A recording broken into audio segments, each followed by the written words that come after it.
möchte gerade anfangen mit einem Herbstversli. Der Herbst ist doch eine schöne Zeit, was da nicht alles zu beißen gibt. Pflaumen, Trauben, Äpfel, Birnen, Nuss. Und wenn man von denen allen isst, ist das ein grosser, grosser Genuss. Und darum ist die Zeit der Früchte im Herbst, die man ernten kann, einfach schon ein Erntedankfest. Aber genau gleich ist es mit dem Gemüse. Da gibt es Rüebli und Herdöpfel und Köhli und einfach alles feine Sachen. Darum ist es wichtig, dass man im Herbst mit den Kindern auf die Schatzsuche geht. Also, dass man schaut, an welchen Bäumen was dran hängt oder auf welchen Macher sie was jetzt ausmachen. Ob sie jetzt Korn abmähen oder ob sie Herdöpfel ausmachen oder ob sie Runkelrüebli putzen. Und darum, das ist ganz wichtig, einfach als Kind lernen schmecken dran, dass sie die Farben sehen, dass sie die Formen sehen.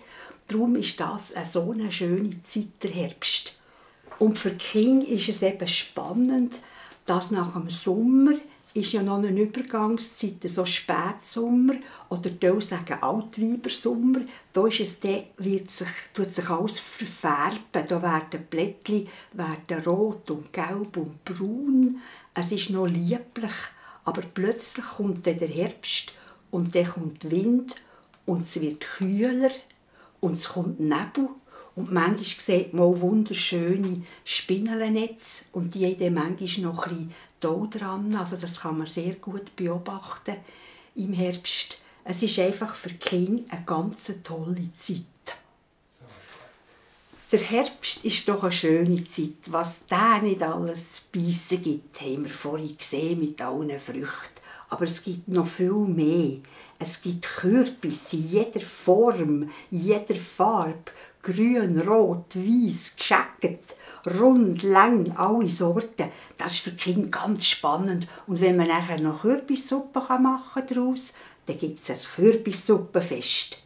Oder Rüebli haben die Kinder auch gern. Oder Herdöpfel sind fein.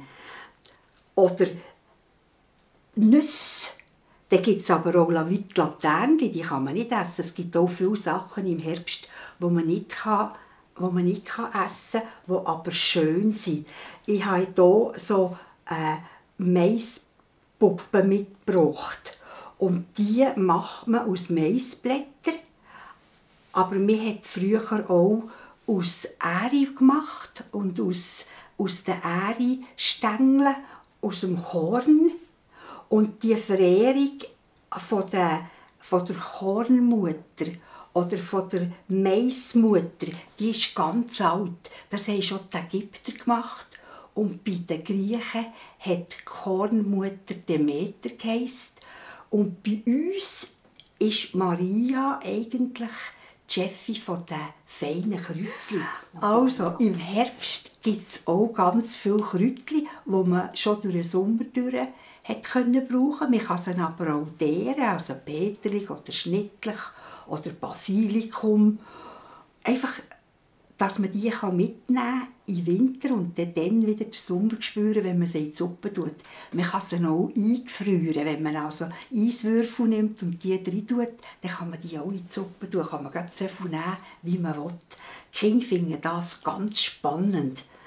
Also Ernten heisst auch wegtun für den Winter, dass man im Winter zu essen hat.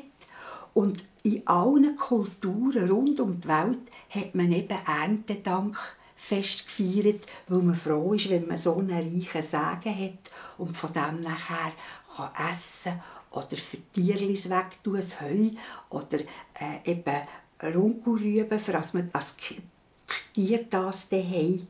Und darum ist es ganz wichtig, dass die Kinder helfen können, eben Suppe machen oder Herdöpfelsalat oder eben, wenn sie auch dürften, so Kornpuppen machen oder Maispuppen, dann bleibt das auf der emotionalen Ebene. Also Kinder lernen Schätze suchen mit den Augen, mit den Ohren, mit der Nase, mit dem Gespüren, weil also ein Herdöpfel ist anders zum Anlängen, weder eben ein Rüebli-Gras, ein Rüebli-Laub oder so eine Puppe, die teuer ist, die aus teurem Material ist. Das ist wieder ganz anders.